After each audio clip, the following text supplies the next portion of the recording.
মঞ্চের বাইরে দীনকৃষ্ণ ঠাকুরকে প্রশ্ন করা হয় তিনি নাস্তিক কিনা। উত্তর দেন মঞ্চে। দেখুন চ্যানেল আনন্দে।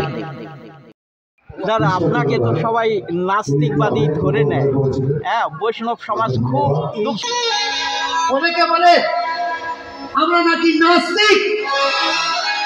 যারা মানবতা সাম্যবাদকে নিয়ে চলে তারা নাকি নাস্তিক না। ভাই, আমরা কোনো নাস্তিক না।